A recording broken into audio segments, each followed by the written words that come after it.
have to do with kind of the brain waves. I don't think they're a terrible thing, but what I see oftentimes with people that I've worked with is that they're really reliant on them. So reliant on them that they have kind of lost their natural ability to actually know if they're sleeping well or not. They're almost relying too much on their devices to say that they slept badly last night. That's funny. You know, they look at it and say, nope, I said I slept good. I must have. Oh, yeah. Well, that's what I was wondering about. Because I think if you don't sleep well, one of the things you sort of drift in and out of sleep. How do people journal that? Because it's like, oh, I don't know how much I slept last night because I was thinking I was asleep, but I was awake, and I was thinking I was awake, and I turned out I was asleep, and it can get very confusing. Well, it's interesting you bring that up because a lot of the times people don't actually recognize how well or not well they're sleeping. Sometimes people are thinking that they're sleeping really poorly, but they're actually sleeping okay. Sleep has a phase. So there are stages or phases to sleep. There's the very light sleep. There's that sort of dozing on the couch. Or the boring lecture, I like to say, in a warm room when you definitely feel yourself nodding off. We then shift into something that's a little bit called light sleep, and it's something that is actually when the body and the brain are starting to transition. Then there's deep sleep, there's REM sleep, and then there's also a wakeful state. So you could be in any number of those over the course of your night 4 or 5 times, maybe even 6 times, depending on how long you're in bed. So there are times where you are awake. You know, some of us get up in the middle of the night and have to go to the bathroom. Some nights we're able to do it and get right back to bed, and other nights, we're wide awake for some reason. And so that's just a natural pattern. So for the sleep log, I really just want to know when you think you've been sleeping and when you think you've been awake, but not so much the detail on like what phase you're in. Through the sleep log, I can actually look and see like, okay, it looks like you're spending a lot of time in bed, but you're not actually sleeping. And from that, I try to coach people to spend less time in bed to more closely match what it is that when they're actually sleeping. Because sometimes we get into that negative association with bed. Yeah.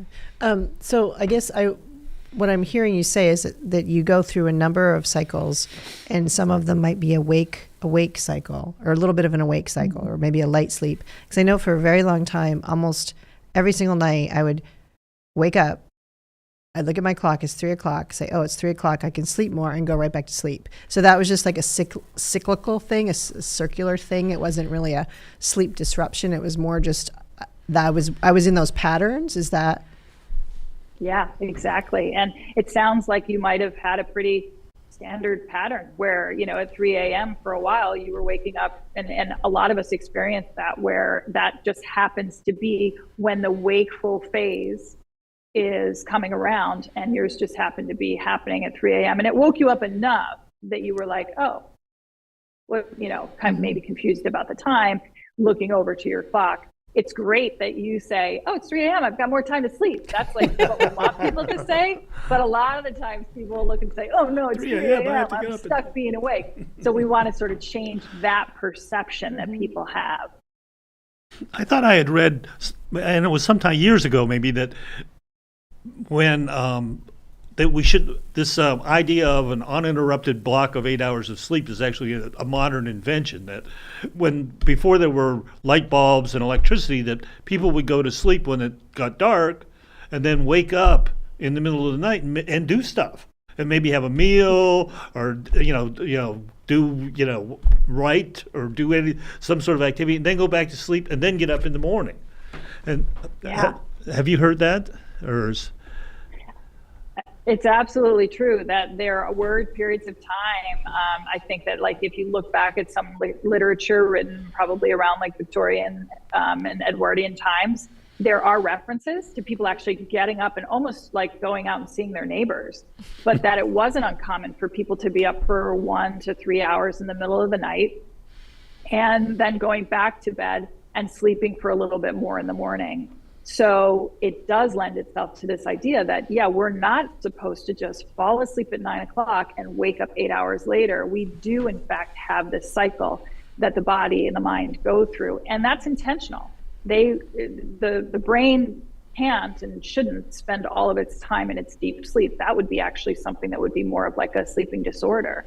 We need for there to be this sort of phasing in and out. The dream phase has a purpose, but then when that dream phase is over, we move back into that lighter sleep, and maybe that's when we wake up and notice the clock and that kind of thing. But yeah, that's absolutely true that historically we don't sleep necessarily that soundly, and that's pretty modern.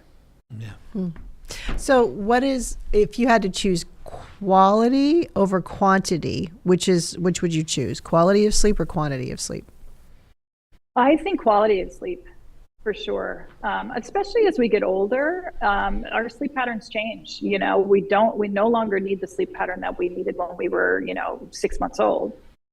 Even when we're 17 or, in our teenage years, things change. And so I think it's important to think about the quality and not necessarily the quantity. I think people get too wrapped up in this idea that 8 hours of sleep is what we need, when actually the older you get, the less you need. And actually the less you need at night. Sometimes you just need a little cat nap in the afternoon. And that's something that can add to the quality of your sleep as well.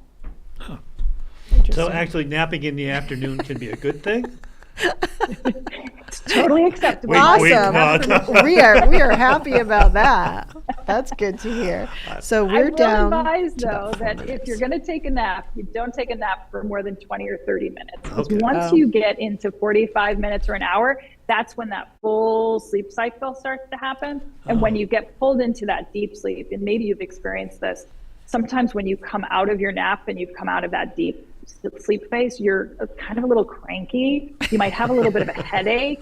You might feel a little sluggish and not be able to kind of like get your day going again. Yeah. And so that's why I advise people to stick to like 20 minutes, 30 minutes. And you'd be surprised. It's very restorative to only have that much time.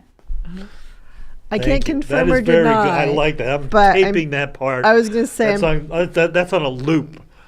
Yeah, I'm pretty sure my husband would 100% agree with, should my naps be longer than 20 minutes, I might wake up a little, we use the term salty. Salty, yes. So we're down to just 3 minutes left, believe it or not. So if you could talk about how to get, you have two programs. You have the Get to Sleep program and the Foundation of Sleep. So if you could briefly just describe each, and then how people can contact you if they want to follow through on either of those programs. Yeah, that's great. So Foundations of Sleep is a workshop that I run usually every other month, and that's intended to just kind of do this wide sweep of people who might be curious about their sleep patterns. So it could be people who have chronic insomnia, but it could also be people who are just like, my sleep is changing. What's up with that? So Foundations of Sleep, it's a 4-hour workshop, and basically we just go over the finer details, a lot of what I've mentioned here about what sleep is and what insomnia is and how to get a better relationship to your sleep. And then the Get to Sleep program is something that I offer to people perhaps after they've done the foundations, but you can also just do it on its own. And that's a 1-to-1 individual course that meets it's usually about 4 to 6 times over the course of 6 to 8 weeks. And that's where we're looking at the log and we're actually modifying and adjusting people's sleep behaviors and sleep patterns. And that's where it's just a little bit, by the time you're done with that 8 weeks, you're pretty much back to sleeping normally. Nice. And the way to get in touch with me for either of those would be to go to the website, which is villageyogavt.com. And there is right on the homepage a badge that says sleep coaching, and you can just click right on that. And that'll take you to a form where you can reach out to me. Or, as you guys have so nicely put, you could call or you could use my email address to just reach out to me and say, I've got sleep problems. I'd love to know more. Great. Well, thank you so much for coming on. This has been a very enjoyable, enlightening show. And we didn't fall asleep. And we didn't fall asleep, but we're prepared at so any I don't moment. know. Maybe I didn't do my job so well. No, I feel so much better about the waking up at 3 a.m. though. I mean, that's because I always thought that was like I was having bad sleep. So I've definitely learned something. That's great. Yeah. Well, thanks again, Jennifer. I hope you have a wonderful holiday. And that's it for the feed. We'll see you next week. Bye, community. Local news, politics, business, sports, arts, music. Mike and Mike.